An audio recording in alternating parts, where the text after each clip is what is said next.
जय Hind. BPSC TRE 3.0 जैसा कि आपको मालूम है कि अब आधिकारिक तौर पर भी आपका डेट कंफर्म कर दिया गया है कि 10 जून से एग्जाम होगा ही होगा। इसके बाद 24 अगस्त से टीआरई 4 भी होगा। ये बातें तय है। एस्टेट का जहां तक सवाल है, एक संभावित बताया जा रहा है कि मई लास्ट वीक या जून फर्स्ट वीक में ले सकता है। अभी उसकी चर्चा संभवतः आगे होनी चाहिए जब कंफर्मेशन हो जाए। तो सवाल ये उठता है कि टीआरई 3.0 40 से 45 दिन का समय आपके पास बचा हुआ है। अगर इसमें एक सीट आप अपना पक्का करना चाहते हैं तो बहुत सारी छोटी छोटी बातों पर आपको ध्यान देना होगा, क्योंकि इसमें बहुत सारे ऐसे अभ्यर्थी हैं जिनका कि जो टीआरई 1 में भी दिए होंगे, टीआरई 2 दिए होंगे, टीआरई 3 भी देने की स्थिति में होंगे, या बहुत सारे अभ्यर्थी टीआरई 2 में बैठे होंगे, टीआरई 3 देने की स्थिति में होंगे। बहुत सारे इसमें अभ्यर्थी ऐसे हैं जो कि लगातार 2 बार 3 बार उनको तैयारी करने का मौका मिला है। बहुत सारे ऐसे अभ्यर्थी हैं जिनको पहली बार इस टीआरई 3 में बैठ पा रहे होंगे, लेकिन जनरली इसमें वैसे अभ्यर्थी होंगे जिनका दोबारा या तिबारा चांस ही होगा, क्योंकि नए अभ्यर्थी जब एस्टेट हो जाएगा तभी जाकर के आपको टीआरई 4 में देखने को मिलेगा। कहने का मेरा ये आशा है कि टीआरई 3 में एक सीट आप अपना सुनिश्चित कर लें, क्योंकि टीआरई 4 में जैसे ही आप पहुंचेंगे, अगर 3 में नहीं हो पाता है, कंपटीशन लेवल डायरेक्ट आपका 2 लाख से 2.5 लाख बच्चे बढ़ जाना है वहां पर। इस बात को आपको समझना ही होगा। और रिजल्ट के लिए बहुत बातों पर रिजल्ट आपका निर्भर करता है। रिजल्ट इस बात पर निर्भर करता है कि आपका तैयारी का लेवल क्या है, अब तक आपने किस हिसाब से तैयारी किया है और तैयारी का लेवल कहां तक आपका पहुंचा है। दूसरा इस बात पर निर्भर करता है कि आप जो पढ़ाई कर रहे हैं, कंपैरेटिवली भी आपको जज करना है तुलनात्मक रूप से। अगर 200-400-500 बच्चों के बीच अगर आप टेस्ट वगैरह देते हैं, आपका परफॉर्मेंस का लेवल क्या है, क्योंकि फ्लक्चुएट करते रहता है। जहां आप देखेंगे, जैसे अगर हम ही टेस्ट लेते हैं, मान लीजिए शनिवार रविवार को फुल सिलेबस का टेस्ट 150 क्वेश्चन का होता है, तो यहाँ पर जनरली होता है कि जब क्वेश्चन का लेवल हम टाइट किए हुए रहते हैं तो स्कोर आपका प्रभावित रहता है। जैसे ही क्वेश्चन का लेवल थोड़ा कम करेंगे तो आपका स्कोर बहुत ज़्यादा फ्लक्चुएट कर जाता है। तो यहाँ पर निर्भर करता है कि आपका रैंक कहाँ तक जाकर रुक जा रहा है। ये नहीं कि आज हम 10 के अंदर आ गए, 20 के अंदर आ गए और अगले दिन हम 400 के ऊपर चले गए, क्योंकि रैंक में बहुत ज़्यादा फ्लक्चुएशन नहीं होना चाहिए। और जनरली इस बात को आप देखिएगा कि जब भी एग्जाम कैंसिल होके दोबारा से एग्जाम होता है, यानी री एग्जाम होता है, वहां क्वेश्चन के लेवल को बढ़ा दिया जाता है, या बढ़ा हुआ लेवल का ही क्वेश्चन जनरली सेट किया जाता है। आप देख लीजिए कि टीआरई 1 या 2 के वक्त जो मैथ का एग्जाम कैंसिल आपका हुआ था 9-10 का, जब दोबारा एग्जाम हुआ तो क्वेश्चन का लेवल आपका कैसा था? वो 100% 11-12 लेवल का था, इंजीनियरिंग लेवल का था, आईआईटी लेवल का था। इस तरह का क्वेश्चन पूछा गया था। बहुत अभ्यर्थी लगातार नाइंसाफी वाले बात बोल रहे थे कि हमारे साथ धोखा हो गया है। और क्वेश्चन भी आयोग हमेशा फ्लक्चुएट करते रहती है। आप टीआरई 1 का साइंस का उदाहरण ले लें, उस समय देखिएगा साइंस का क्वेश्चन कितना स्टैंडर्ड दिया गया था। टीआरई 2 में जाकर के उसका लेवल कम हो गया था अचानक। जनरली अगर अभी हम बात करें 1 to 5 हो, 6 to 8 हो, 9 10 हो, 11 12 हो, किसी का क्वेश्चन का लेवल कम नहीं है। 1 to 5 का भी है तो आप ये मानकर चलिएगा कि हमारा पीआरटी एग्जाम है, 1 to 5 का एग्जाम है, 8वां क्लास तक हम पढ़ाई कर लेंगे, हमारा काम चल जाएगा। ये संभव नहीं है, क्योंकि टीआरई 1 में 1 to 5 का क्वेश्चन देखिए, लगेगा कि सबसे ज्यादा टफ क्वेश्चन उस 1 to 5 का ही पूछा गया था। इसलिए करके अगर 12 क्वेश्चन 15 क्वेश्चन ही किसी सब्जेक्ट से पूछा जाता हो, या किसी सब्जेक्ट में 40 क्वेश्चन सेम सब्जेक्ट में पूछा जाता हो, पढ़ना आपको उतना ही है, पढ़ना उतना ही गहराई के साथ है, पढ़ना उतना ही लेवल के साथ है। क्योंकि अगर उससे कम रहेगा तो आपका रिजल्ट की संभावनाएं हमेशा धूमिल होते रहेगी, संभावनाएं हमेशा कंफ्यूजन मोड में बना हुआ रहेगा। इसलिए परफॉर्मेंस को हमेशा लगातार बढ़ा करके आपको रखना ही होगा, तभी जाकर के आप रिजल्ट का होप कर सकते हैं। तो इस वीडियो में हम 1 to 5 पर, 6 to 8 पे, 9 10 पे, 11 12 पे चर्चा करेंगे कि किन किन छोटी छोटी बातों पर ध्यान दे करके हम अपने स्कोर में लगातार इजाफा कर सकते हैं या स्कोर बढ़ा सकते हैं। छोटी छोटी बातें हैं लेकिन महत्वपूर्ण बातें हैं, थोड़ा सा इस पर गौर करना है। अगर हम बात करें, जैसे देखिए पीआरटी है, पीआरटी को ही 1 to 5 आप बोलते हैं, पीआरटी है, पीआरटी को 1 to 5 आप बोलते हैं, 6 to 8 है, 9 10 11 12। अब पीआरटी में आप देखिएगा कि सबसे ज्यादा सब्जेक्ट यहीं पर है पीआरटी में। पीआरटी वालों को मैथ भी पढ़ना है, रीजनिंग भी पढ़ना है, हिस्ट्री पढ़ना है, ज्योग्राफी पढ़ना है, पॉलिटी भी पढ़ना है, 4-5 क्वेश्चन पॉलिटी से भी रहेगा। इसके अलावा आप देखेंगे कि जीए भी पढ़ना है, साइंस का तीनों पार्ट पढ़ना है, फिजिक्स, केमिस्ट्री, बायो, और आप हर सेक्शन में बेहतर करके ही मैक्सिमम स्कोर तक आप पहुंचते हैं। कोई सब्जेक्ट आपका बहुत अच्छा है, मान लीजिए कि बहुत ऐसे अभ्यर्थी हैं जिनका मैथ और साइंस बहुत अच्छा है, तो स्वाभाविक रूप से 15-16 क्वेश्चन अगर पीआरटी में मैथ से पूछता है, साइंस में 18-20 क्वेश्चन पूछेगा, तो ये दोनों अगर आपका बहुत अच्छा है, ये आपके लिए प्लस है। लेकिन बाकी सब्जेक्ट को इग्नोर करके चलेंगे तब भी आपका प्रभावित होगा, क्योंकि एक नंबर का क्या महत्व है उन अभ्यर्थी से पूछिए जाकर के जिनका टीआरई 2 में बराबर मार्क्स आया लेकिन फाइनल उनका नहीं हो पाया, क्योंकि सप्लीमेंट्री रिजल्ट की बातें नहीं थी। पहले ही क्लियर कर दिया गया है कि टीआरई 3 में सप्लीमेंट्री रिजल्ट हम नहीं देंगे, तो उनसे एक नंबर का महत्व आपको जाके पता करना होगा। इसलिए कोई भी छोटी आपकी गलती हो, चाहे किसी सब्जेक्ट में क्वेश्चन बनाते समय आपने साधारण क्वेश्चन गलत कर दिया हो, या एग्जामिनेशन हॉल में एग्जामिनेशन फोबिया का शिकार आप हो गए हो, क्योंकि कई बार आप देखेंगे कि ऐसे परफॉर्मेंस जनरल आपका ठीक रहेगा और जैसे ही आप झुंड में जाकर के टेस्ट देते हैं, एग्जामिनेशन हॉल में जाकर के टेस्ट देते हैं, तुरंत लगता है कि आपका बहुत जाना हुआ चीज भी गड़बड़ाने लगता है, भूलने लगते हैं। तो उसका भी उपाय है कि उसको कैसे इंप्रूव करेंगे, एक अलग से हम वीडियो ही बना देंगे कि एग्जामिनेशन हॉल में किस तरीके से अपने परफॉर्मेंस को हम इंप्रूव करके रख सकते हैं या मेंटेन करके रख सकते हैं। इसलिए करके बहुत छोटी छोटी बातें हैं जिस पर ध्यान देने की जरूरत है। हम बता रहे थे कि अब इसमें जैसे ज्योग्राफी की बात ले लीजिए, तो ज्योग्राफी पीआरटी में लगभग 18 से 22 क्वेश्चन पूछा जाएगा। भारत का भूगोल पूछा जाएगा, बिहार का भूगोल पूछा जाएगा, कई तरह के। उसमें आपको पता है कि किस रेंज में, अभी टीआरई 1 आप दिए होंगे, टीआरई 2, टीआरई 3, तीनों का क्वेश्चन पेपर आपके सामने है। एक आधार आपको पता है कि किस लेवल का क्वेश्चन लगातार पूछ रही है और कहां से क्वेश्चन पूछ रही है, एससीईआरटी पूछ रही है, एनसीईआरटी पूछ रही है, दोनों से पूछ रही है। उसी हिसाब से आपको तैयारी करने की जरूरत है। और आपकी तैयारी में और थोड़ा सहयोग बढ़ाने के लिए इस बार हमने अपना कंटेंट टीम को जिस हिसाब से क्वेश्चन पूछा है एनसीईआरटी, एससीईआरटी को, अभी लाइन बाय लाइन हमने उस पर लाइन बाय लाइन उसको वन लाइनर के रूप में हम चैप्टर बाय चैप्टर अलग करवा रहे हैं। एक सप्ताह के बाद Telegram channel platform by Naveen Kumar Singh app Naveen Kumar Singh पर हम डाल देंगे, उसको आप निकाल लीजिएगा। पिछली बार एससीईआरटी का हमने ई बुक बना के दिया था, 45 क्वेश्चन डायरेक्ट उससे पूछा था, तो ये चीज़ आपको बहुत हेल्प करेगा। और अभी टीआरई 3.0 के लिए बाकी का तो नहीं, 2 सब्जेक्ट का, एक 1 to 5 का, दूसरा 6 to 8, 9, 10 मैथ का अमरजीत सर के द्वारा। तो ये 2 सब्जेक्ट का फास्ट रिवीजन कोर्स 40 दिन का दिया है, क्योंकि बच्चे लगातार बोल रहे थे कि सर थोड़ा ये कमी रह गया, थोड़ा वो कमी रह गया, कि हमको एक बार फास्ट रिवीजन टाइप से एससीईआरटी, एनसीईआरटी बेस्ड पढ़ा देते तो हमको फायदा मिल जाता।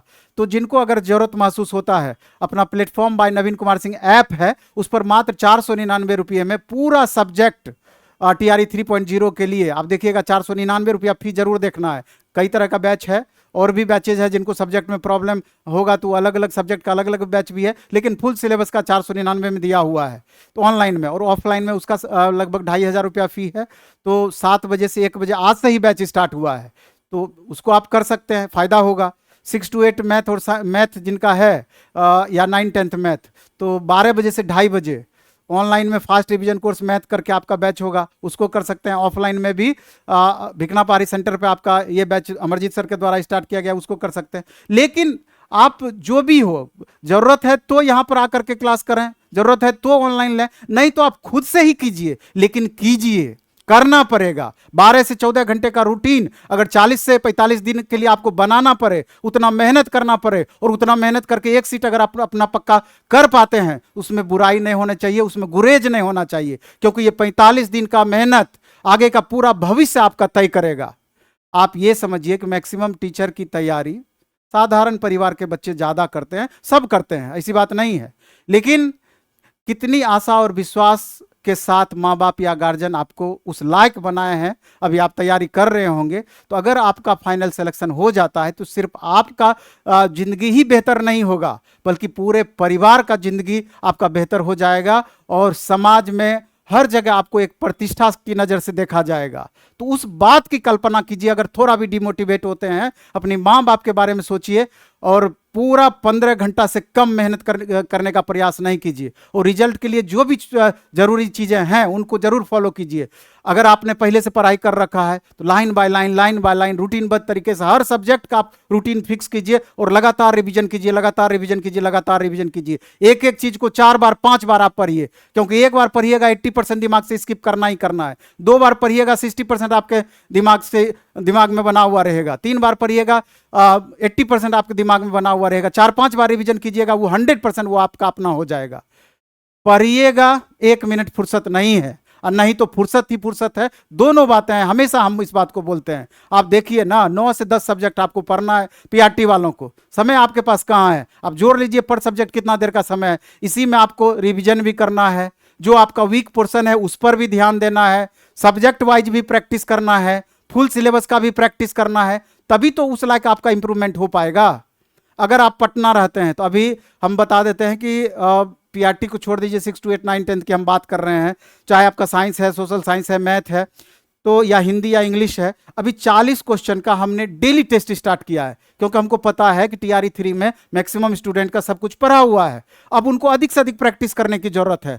ऑफलाइन मोड में हमारा बाजार समिति मेन गेट पे जो सेंटर है, फिर हमारा भिकना पहाड़ी पे जो सेंटर है, और इसी का सुविधा हम ऑनलाइन मोड में भी platform by Naveen Kumar Singh app पर हमने ये सुविधा दे रखा है। 40 क्वेश्चन का कल से ही जीएस का एक टेस्ट स्टार्ट किए हैं। आपको पता है कि 6 to 8, 9, 10, 11, 12 ये 40 क्वेश्चन सबके लिए कॉमन है। 40 क्वेश्चन में आपका 5 पेपर आएगा, हिस्ट्री आएगा, ज्योग्राफी आएगा, जीए आएगा, मैथ आएगा, साइंस आएगा।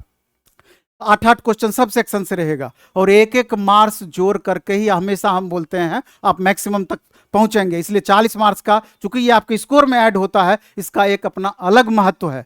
इसलिए 40 क्वेश्चन का डेली प्रैक्टिस कीजिए और 9:15 बजे से इसका डिस्कशन नवीन कुमार सिंह यूट्यूब चैनल पे होता है। आप देखिएगा डिस्कशन कितना बेहतरीन होता है, उस डिस्कशन का लाभ उठाइए। और जैसे ही जीएस का टेस्ट खत्म होता है, एसएसटी वाले बच्चों का हिस्ट्री का टेस्ट, पॉलिटी का टेस्ट, ज्योग्राफी का टेस्ट, सब टेस्ट लगातार है। 40-40 question daily, Monday to Friday, और शनिवार रविवार को 150 क्वेश्चन फुल सिलेबस का। सप्ताह में 7 दिन प्रैक्टिस के लिए हमने रखा है। जिनका साइंस है, साइंस एंड मैथ है, तो 40 क्वेश्चन का साइंस का डेली टेस्ट, मैथ 40 क्वेश्चन का डेली टेस्ट, शनिवार रविवार को फिर फुल सिलेबस का टेस्ट, हिंदी का 40 क्वेश्चन का डेली टेस्ट, इंग्लिश का 40 क्वेश्चन का डेली टेस्ट। करिए ना, कितना आप प्रैक्टिस करते हैं। और ये सब जरूरी है, प्रैक्टिस करना ही पड़ेगा। खुद से कीजिए या किसी बुक के माध्यम से कीजिए, जैसे करिए, आपको बेहतर कंटेंट की जरूरत है। और अपने यहाँ का जो सेट होता है उसका 20 से 30% हम पहले से लेवल आपका बढ़ा कर रखते हैं। अगर हम बहुत आसान क्वेश्चन सेट कर दें या जिस लेवल का एग्जाम होना है उसी लेवल का सिर्फ सेट करें, आप मैक्सिमम क्वेश्चन बना लीजिएगा, बहुत बड़ा तीर नहीं मार दीजिएगा। क्वेश्चन इस लेवल का हम डालते हैं कि एग्जाम हॉल में 5 से 10 क्वेश्चन भी उससे अगर आपका पकड़ में आ गया तो वो क्वेश्चन आपको भीड़ से अलग कर सकता है, वो क्वेश्चन आपको भीड़ से अलग कर सकता है, क्योंकि 1 नंबर का क्या महत्व है अभी हमने चर्चा किया है। इसलिए इन छोटी छोटी बातों पर ध्यान दे करके अपने परफॉर्मेंस को इंप्रूव करना है। और प्रैक्टिस सेट का जहां तक सवाल है, प्लेटफॉर्म का जो रुक्मिणी पब्लिकेशन से बुक आती है, इस महीने के लास्ट में, मैथ का तो कल या परसों से मिलना स्टार्ट हो जाएगा, लेकिन बाकी प्रैक्टिस वर्कबुक इस महीने के लास्ट वीक तक में आपका या अगले महीने फर्स्ट वीक तक में आपको मिल जाएगा। और डेली एक सेट बनाइए।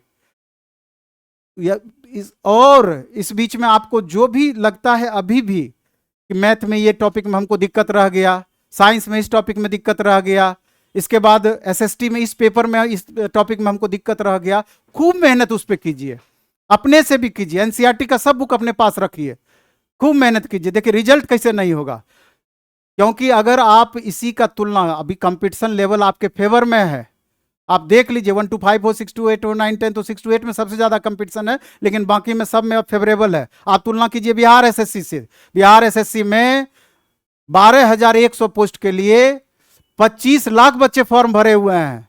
5696 एएलपी की वैकेंसी रेलवे में आई है। 19 लाख बच्चे फॉर्म भरे हुए हैं। 100 गुना 150 गुना वहां कंपटीशन है। तो आप समझ सकते हैं उसके तुलना में 5 गुना 10 गुना 8 गुना कंपटीशन है, कुछ नहीं है। ऐसा मौका आपको दोबारा नहीं मिलना है। टीआरई 3 के बाद टीआरई 2 में 2.5 लाख बच्चे भर जाएंगे, और टीआरई 4 के बाद टीआरई 5 आएगा कि नहीं आएगा, फिर अगले 5 साल के बाद आएगा, कोई गारंटी इसकी नहीं है। इसलिए जितना अधिक मेहनत करना पड़े करेंगे और एक सीट अपना पक्का करने का प्रयास करेंगे। यही चीज आपका 9, 10, 11, 12 किसी का क्वेश्चन का लेवल कम नहीं है। सबके लिए क्वेश्चन का लेवल आप 6ठा 7वां 8वां से लेके आपको 12वां तक पढ़ना ही होगा।